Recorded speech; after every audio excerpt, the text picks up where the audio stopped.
Well, good evening, everybody. It's good to see your faces this night. My name is Mike, and I want to welcome you to Kairos. Kairos is our humble attempt of creating a place where you can connect to Jesus Christ, to each other, and to the local church. And I hope that you'll do that tonight. I hope that you'll connect to Jesus and you'll grow deeper in your affection for him tonight. If you've got a copy of the scripture, why don't you open it to Daniel chapter 1. Daniel chapter 1, and I just want to say this, tonight as we kick off this new series in the book of Daniel, it's my hope that we will find deeper clarity in what it means to be people who live out our identity in Jesus Christ. Now, when I was in high school, I experienced a trauma, and the trauma was that I lost my identity for a couple years. I moved from my hometown in Bogota, Colombia, where I grew up, and I moved to the United States, to a part of the country on the East Coast in Lancaster County, Pennsylvania. And I didn't really know anybody when I went to school there, but I did know that all of a sudden I felt very different about myself. So where I grew up in Colombia, I was the only American that most people knew. So that was like my identity. I was the American. I looked different. My parents were different. And I was different. And it was kind of like a badge of honor. Like, this is my identity. I'm the American kid in a sea full of Colombians. But when I came to the United States, I realized I wasn't the American kid anymore. Not the only one. There were hundreds of other Americans, right? Every single person that you saw looked like me, talked like me, acted like me, like the same things as me. And so I started trying to figure out what my identity was now, because I just kind of lost it. I wasn't different or special anymore by simply being an American in another country. And it was weird for me. And so I went on a journey trying to figure out what I was all about. So in high school, they have all kinds of clubs and things you can do to try to figure out what you like to do. And so I tried a lot of them. And I went through some very embarrassing, cringeworthy moments when I did it, okay? So the first thing I tried out to be the country guy, okay? Now, some of you guys are country guy in here, and there's no shame to that. I'm just not that. But I went through a season where I did country line dancing every Friday night, right? And I was slapping leather. I knew all my moves. I could electric slide the best of them, right? That was my thing for a little bit. And then I realized I'm not really a country guy. This is just something I just started doing because my cousin did it. So I became art guy. I became the moody, artist person. Joined the drama team. Got a part in Fiddler on the Roof. Started singing tradition. I was like, tradition. I can sing it for you tonight if you want me to. But I was singing, all the songs was in the production, and I was like, this is kind of cool. I like this space. I feel a lot more in touch with my feelings than I've ever felt before. But I realized I wasn't an art guy. I tried to do the sports route because in Colombia, I was actually a pretty good basketball player. I was the tallest person on the team, all right? I'm stunning 6'1.5". That's what I am in socks, okay? And in Colombia, I'm taller than everybody else by a whole foot. I was just a giant. And then I showed up in America, and guess what? I'm barely over average height, right?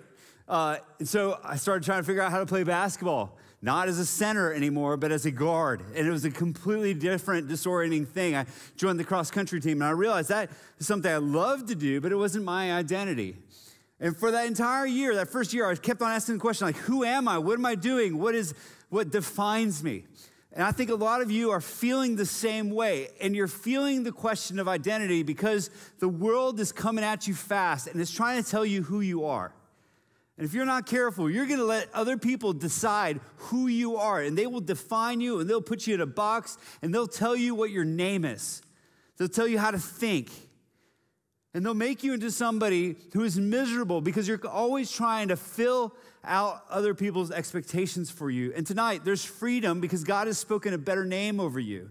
And tonight, we're going to look at Daniel's story because I think it uniquely corresponds to the things that you're doing and dealing with on an everyday basis.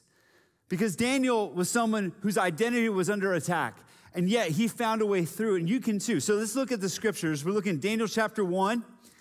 Starting in verse 1, if you have a copy of the scriptures, you've never really opened it to the book of Daniel. It's right in the middle. If you open in the middle and kind of go to the right a little bit, you'll find it. And it says this. I'm going to read the first 7 verses. It says, in the 3rd year of the reign of King Jehoiakim of Judah, King Nebuchadnezzar of Babylon came to Jerusalem and laid siege to it.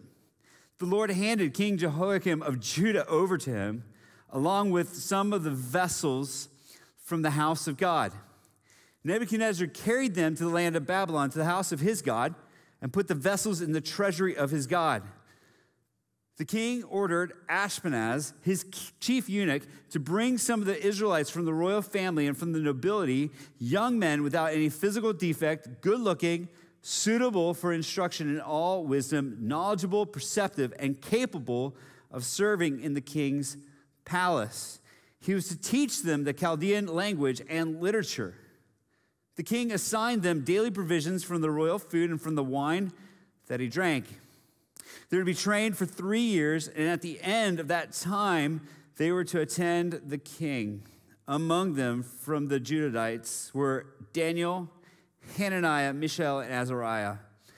The chief eunuch gave them names. He gave them the name Belteshazzar to Daniel, Shadrach to Hananiah, Meshach to Mishael, and Abednego to Azariah. Now, this passage we're looking at is a pivotal moment in God's people's history. In fact, it was probably the greatest disappointment that God's people experienced. So just give you a little bit of history of what's going on here, because you can read it and just kind of go right by it. But what you find here is that God's people experienced God's judgment. And the reason they did that is because they had been consistently worshiping other idols. And because of their constant idol worship, God said, I'm not going to allow this to happen anymore, and brought a different country, the Babylonians, to bring them into captivity. And so a king named Nebuchadnezzar attacked Jerusalem, conquered it, and deported the entire population back to Babylon, which is in modern-day Iraq. Now, could you just imagine that just for a second, right? Can you imagine what that was like? Imagine if somebody came and conquered Nashville and moved us all out to Portland, right? How would that feel? That'd be incredibly disorienting, right? And yet, that's what happens to them. They get gathered up and they get sent to a far-off land where they have different customs and different practices. And among these people were Daniel and his 3 friends, Shadrach, Meshach, and Abednego. Some of you guys saw them on VeggieTales, right? Rack, Shack, and Benny, those 3. We'll get to their story in a minute, in a couple weeks. But here you find these 3 and Daniel caught up in a talent raid.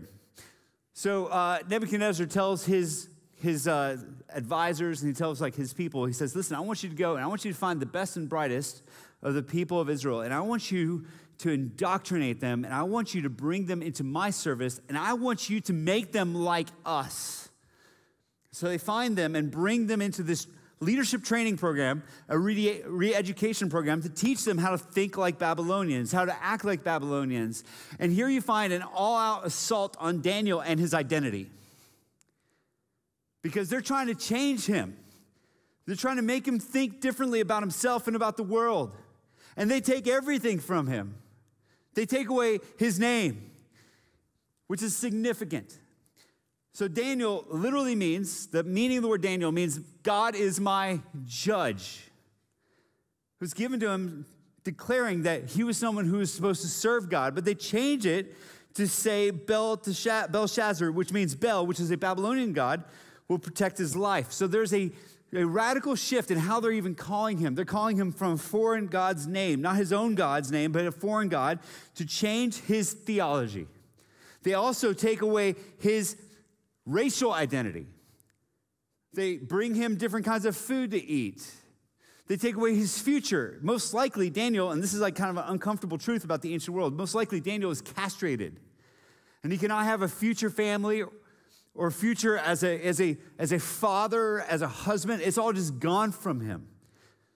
Daniel has lost everything. He's lost his hometown, he's lost his people, he's lost his parents, he's lost his background, and he's lost his future. And in the middle of this, he's being told to think a certain way, act a certain way, and not think about the past anymore. And many of us are faced with similar things. The world is filled with people trying to tell us how to think. And I think this is a season of the world that we're in where the ideas of a few can capture the imagination of the many. They can change the way we think about the world, because media has a unique ability to change us and change the way we think. So in my studies, as I was continuing through my graduate program, what I found is that media, because I was working through preaching and communication, and we had to read a lot of like media and communication books, media has the ability to change the way that people think by bringing them new information in different ways. And the way that social media and other forms of media, like movies and videos, the way those things change the way we think is far more subtle and far more powerful than we can imagine. You see, when you start seeing something for the first time, it becomes normalized to you, so much so that you no longer seek to resist it. And our culture has continued to bring things to the forefront and normalize stories and paint them in the way that seem appealing to the world so that we no longer see them as sinful or wrong. They bring stories of homosexual relationships to the forefront and paint them as the most normal and loving ones in every narrative. There are things that are brought to light in social media, stories, and other events that you may find that actually change the way people think and rewire people's brains. One of the most fascinating things that people have been discovering is the phenomenon of Tourette's and how that's been associated with TikTok. Have you heard about this? So apparently, Tourette's is very uncommon in young girls. Like, most people who have Tourette's are young boys. Young girls do not have it, and yet, over and over again, researchers around the world were finding young women having the same tics and same behavior as a certain social media influencer who constantly would say the word beans. And these young girls apparently were like watching her over and over again on TikTok, and were actually bringing that into their own reality, their own sphere, and adopting her Tourette behavior, and were making it their own. That's the power of social media and the power of media in general, is it starts to change the way that we think. John Wesley said this. He said, what one generation tolerates, the next will embrace. And it is so true. We are far more influenced by media and our peers than we would ever want to imagine. Just think about that. The other powerful force is not just media, it's the way that we perceive the world through our peers. You know, I think many of us think that peer pressure would go away when we actually got out of junior high and high school, right? Let me just tell you, that thing never goes away. Peer pressure is a real and prevalent thing. Just look at the styles that we have, right? Okay, like for example, jeans, right? A lot of us are wearing jeans in this room, right? Everybody loves a pair of jeans. But let me just take you through a parade of styles that we've all adopted over the years, things that we never thought we'd ever do. In fact, some of us who are a little bit older are absolutely horrified that certain things are coming back in style. And every time that they did, we were like, oh my goodness, right? So, for example, at one point, people wore bell bottoms. And I remember people laughing at it when they were tight rolling their jeans. When I was in high school, people were tight rolling their jeans. I don't know why. I think we thought the flood was coming, so we'd roll those suckers up real nice and tight. And we made fun of anybody with big flares until it came back in style in the form of a boot cut. And we started going, you know what? Our tight roll jeans aren't good enough. We need to change those to some boot cut jeans, so we would do that. And then the low-rise jeans started happening, where people started having these really low-rise jeans where you could barely put them on, right? And that was cool. So everybody had to change their jeans. And at some point, someone somewhere said, you know what would be great is instead of these wide-legged jeans, you know what we should do? We should now, just bear with me, now make them really skinny. Really skinny jeans. So everybody started wearing really skinny jeans, almost like they were painted on. And I remember the first time I saw them, I started laughing. I was like, are you kidding me? Are we doing this? There's no way I will ever wear those, until my wife had an intervention with me, and she said, you need to put your dad jeans away because you've been wearing those since college, and you need to start wearing skinny jeans. And so guess what? Me, as a man in his 30s, I started wearing skinny jeans because that's what we do in Nashville. I quickly found out that people around the rest of the country don't wear the same clothes we do in Nashville, right? Because I got together with some of my friends, and they started making fun of me. I was like, y'all are wearing dad jeans. And it was funny for a minute until dad jeans became cool again. All right? And now, people are wearing all kinds of jeans that we used to make fun of because this is what we do. We come on a fad, we mainline it and mainstream it, and all of a sudden everybody's wearing it and nobody thinks anything different about it. And the same thing is true with the world. If you want to be different and you want to be unique, you need to make some decisions about what you're about, because the world will constantly seek to change and change you. And if you're not careful, you will be caught along with the tide of fashion, whether it's on morality or sexuality or pronouns or the way that we act in culture or the way that marriages should look. And if you're not careful, if you're not informed by the Word of God, you will be drawn along with it and will simply mirror culture instead of look different. And here we find Daniel in a place where every single person is going one direction, and he makes a pivotal, stunning decision. And you find it in verse 8. And this is where I want us to camp out. Verse 8, look with me. Daniel determined that he would not defile himself with the king's food or with the wine that he drank. Daniel made a decision, and his decision was based on his behavior. He said, I will not defile myself with the king's food. Now, what does that mean? Well, Daniel, when he was brought into the king's palace, he was brought into a place of luxury. It would have been easy for him to just fall into a place where he says, man, I just have everything I've ever wanted. I've got plentiful food. We just came out of a famine because we were under siege by this enemy army. I'm going to fill myself with the food that's in front of me. But he makes a critical decision, and he says, I'm not going to defile myself, and I'm not going to eat the food that's offered to me from the king's table. Now, the food that the king was giving them was the best of the best. And yet, Daniel chose not to take it, and it wasn't because he was watching his waistline, right? He wasn't like, man, I'm going to get fat eating that food. No, the reason he decides to be different is because he decides to keep the traditions of his people and only eat food that was A, not sacrificed to idols, and B, followed kosher laws. He's like, you guys can change my name. You guys can change where I live. You can change my profession. You can change my surroundings, but you can't change who I am fundamentally. I'm still a son of God. I'm one of God's people, and I'm going to eat in such a way that it honors God. I'm not going to defile myself. I'm going to be different than everybody else. And this decision could have cost him his life. He could have washed out of the program. And yet he says, I'm going to honor God first with my life. I'm going to be different. See, there was something else that was tied in with this. When you took the king's food, it meant that you were the king's man. When you shared food with somebody, it wasn't just like, hey, here, have a meal. It wasn't just a feeding program. This was a decision to be underneath the authority of the king. To be somebody who's like, king, I'm going to follow you, and you're the man, and I'm going to obey you, and you're my Lord. And Daniel says, I'm not going to go along with that because I have only one king. His name is Yahweh, the God of my ancestors. And I'm going to hold fast to my identity. I will serve well. I will be the best servant of this earthly king, but I still follow a heavenly king, and my identity is tied to him. And I'm not backing down on that. Now, here's the deal. When he decides to do this, he makes a significant decision. He says, I'm not going to defile myself with the food. And it's a decision before he actually has to step into the crucible of the decision. What I mean by that is that he makes a decision in the solitary place of his room before he goes to the table and partakes with the feast. And if you're going to be someone who's going to be like Daniel, who says, I want to be different, you have to make a decision before you actually have to make some decisions.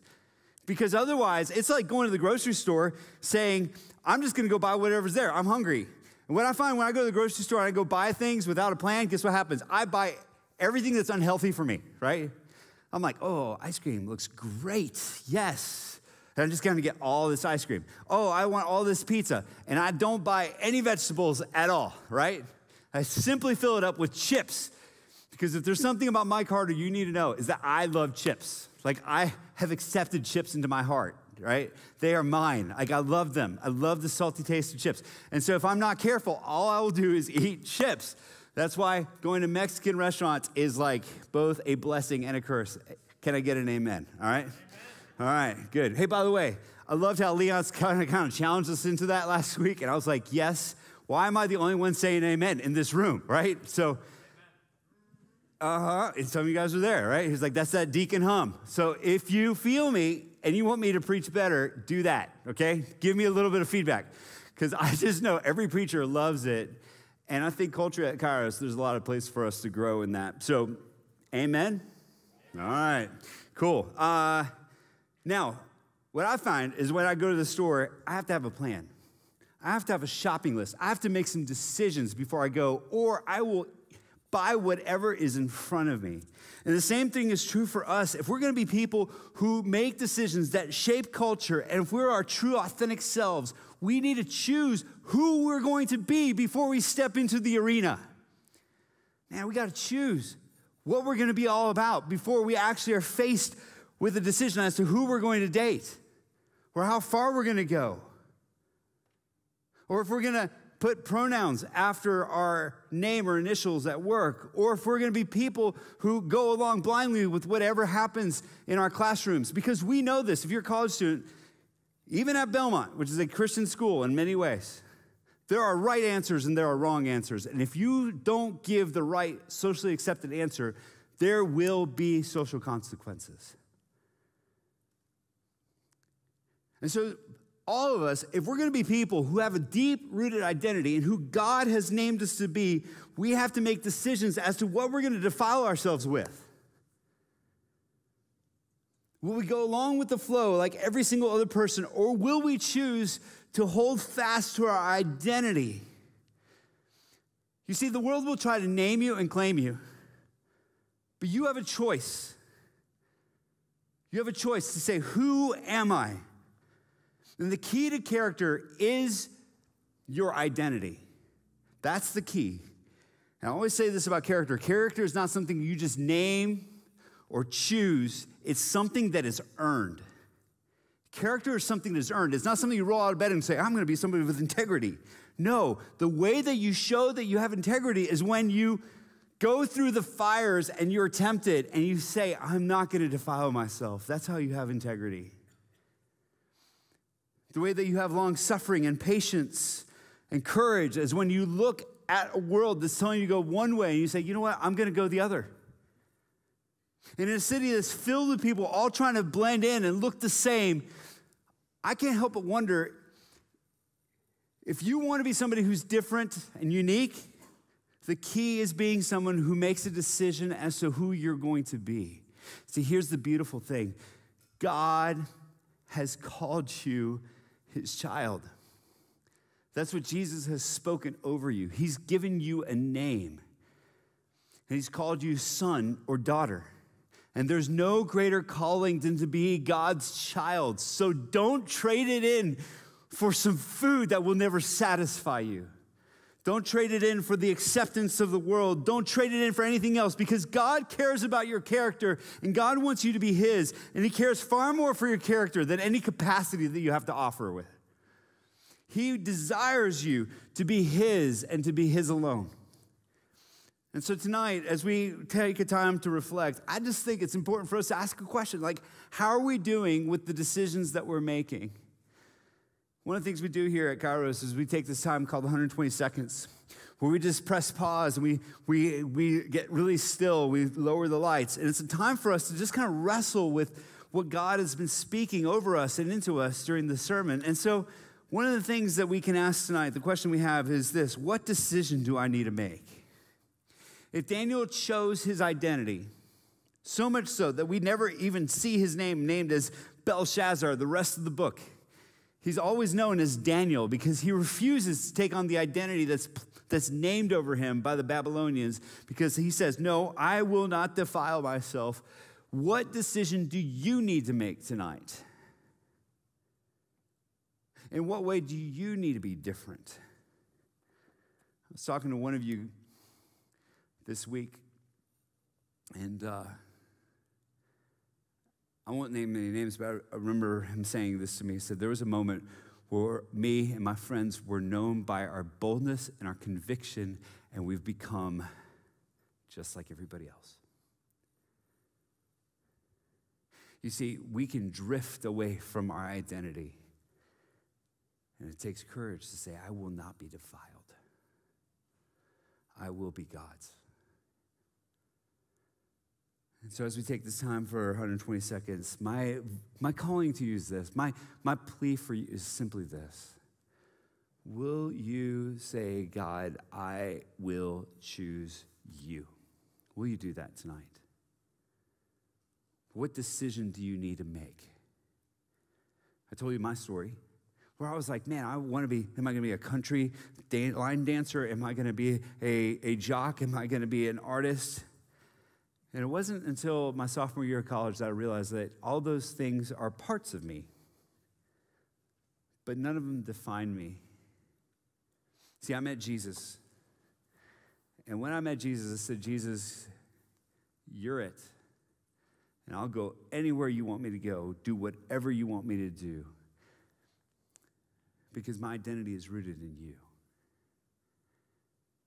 And if you have never done that, I can't think of a better night to do it than tonight, to make a decision, to say, what kind of man or woman are you going to be?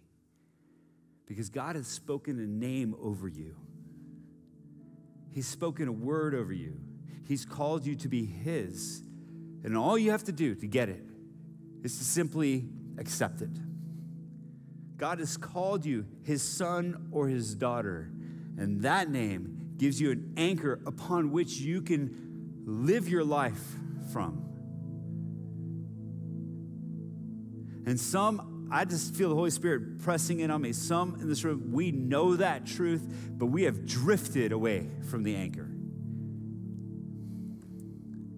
Tonight, you have a second chance. You have a second chance to say, I want to make sure that my life, my decision is that I am God's.